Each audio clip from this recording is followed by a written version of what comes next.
Hi, this is Lori Phillips, and I'm going to show you how I hand build a hanging planter with a built-in drainage catch. I'm starting with a basic pinch pot that I like to first open up with a stick I made from scrap wood, so unfortunately it's the only tool in this video you can't buy unless you want to give me a lot of money for it because it's my favorite tool.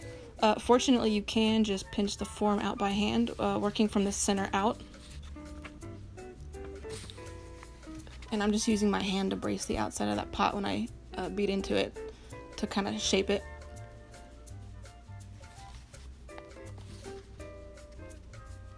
Keep those edges wet and smooth so it doesn't crack on you. And there's our first piece. I'm going to trace the opening of this onto my banding wheel, which you can purchase from Clay King. This is a ball bearing banding wheel with a laminate top. I've had these in several sizes for years now. I use them every day, love them.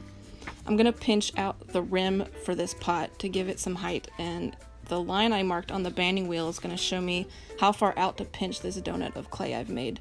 When I pinch this out, I'm keeping the height a bit compressed so the form grows out and not so much up. And then I'm going to keep pinching it on the banding wheel until it's almost as wide as that line I've traced, flipping it around every so often so that the rim stays even thickness with the rest of it. And when it's almost wide enough, I'm going to pinch out the bottom edge to meet that line because I want the opening of my pot to taper in a bit.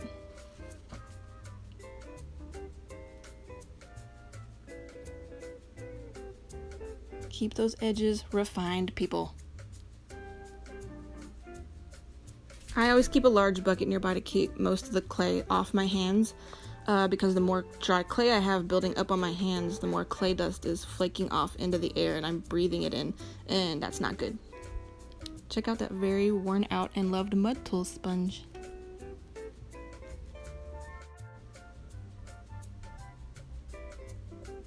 This is the part of the pot that's going to catch any excess water that drains through the soil and would otherwise drip onto your floor or sit on the bottom of the pot and potentially cause root rot for your plant. I like making really organic forms, but you can apply this same concept to your own style really easily. I want a kind of a cone shape for this piece, so I'm going to go in with the back of my stick and gently beat that clay into submission.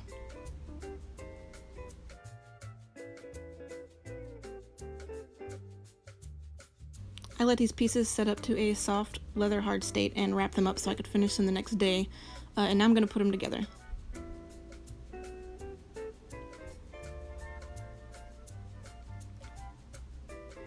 I don't use slip when I score, I make slip as I score with a steel feather brush tool. I love this tool because I can bend the wires wherever I want them, and when I dunk it in water, it holds a bit of it and applies it right where I'm scoring, so I can make it nice and muddy. I do that with both sides that I'm joining.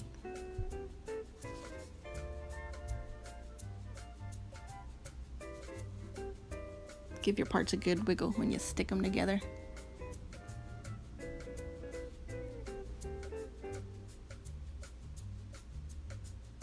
I'm just smoothing the extra slip out that I squished into the crack.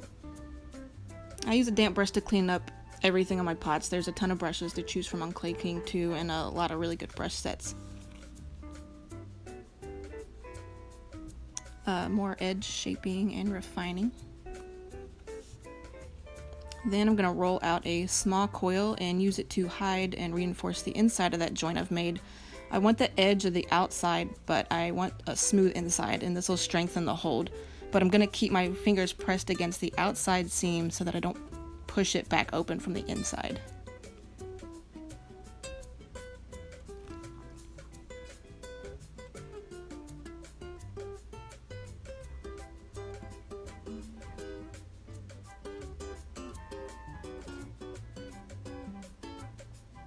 Shaper tool. I love the shaper tool.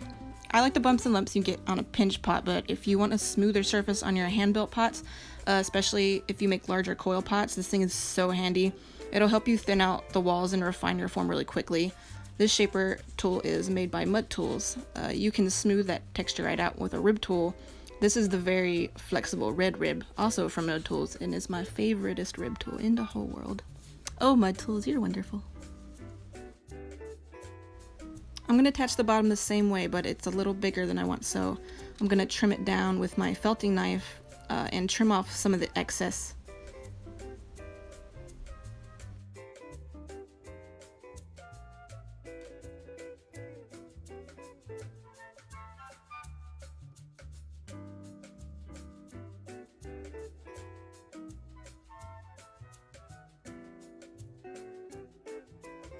Refine, refine, refine.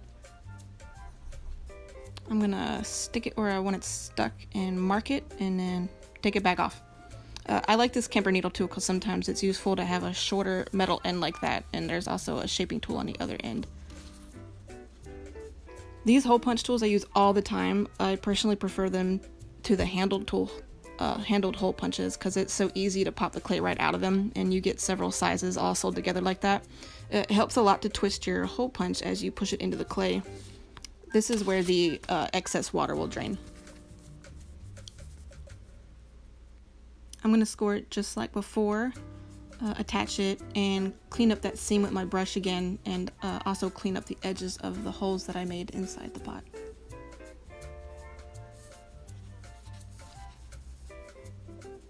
Before I add the rest of the holes I need, I'm going to add some texture. This is one of the many really simple wood tools that I use on my work. I have tons of them. Probably use them more than anything else I have. Most of mine I've had for years, so there's probably a mix of brands. I know a lot of them are Kemper, and there's also a ton of Jack Richardson boxwood tools that you can get from Clay King that are just like the ones that I use every day. I like this Kemper tool because I like the rounded tip. It won't gouge into the clay so much when I pull it down like that. I also use a lot of rubber and silicone ended tools. This wipeout tool is a lot stiffer than my other ones, which has been great for defining edges like this when the clay is leather hard, and it's double ended.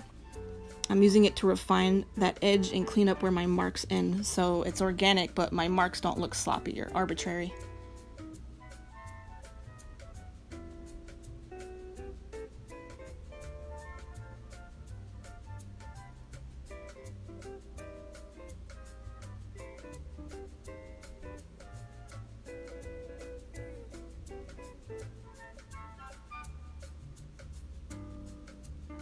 That's how things look so far, but I've still got a few more things to do before I'm done.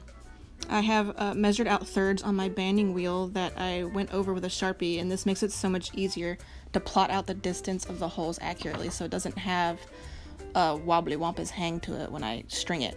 Also, I put 3 feet on a lot of my pots, so it helps me with that too.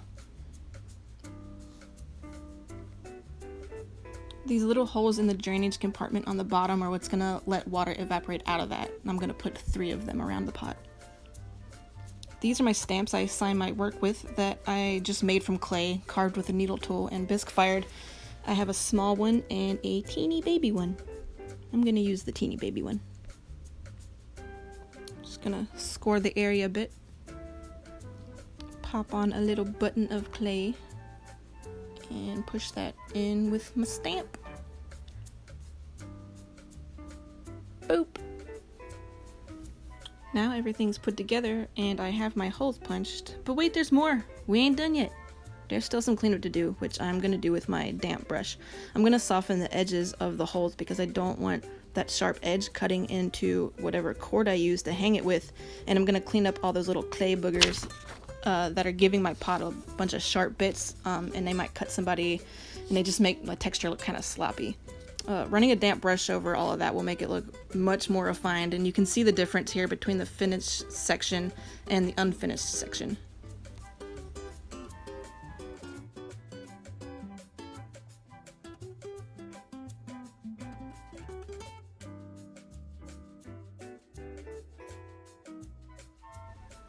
I'm gonna soften those holes down there too, just looks nicer.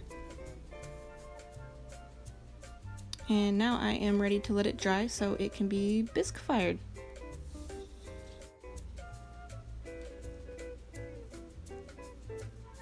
This is one that's all finished. I gave this one an extra layer just by rolling out a small coil and placing it around the rim, and then I just smoothed down half of it and it sort of leaves that edge. And that really nice green glaze is a Mako glaze called Olive Float, which is sold by Clay King also. And that dog barking is my dog. Hi, Zazzy. Hope this all was helpful. Thank you for watching.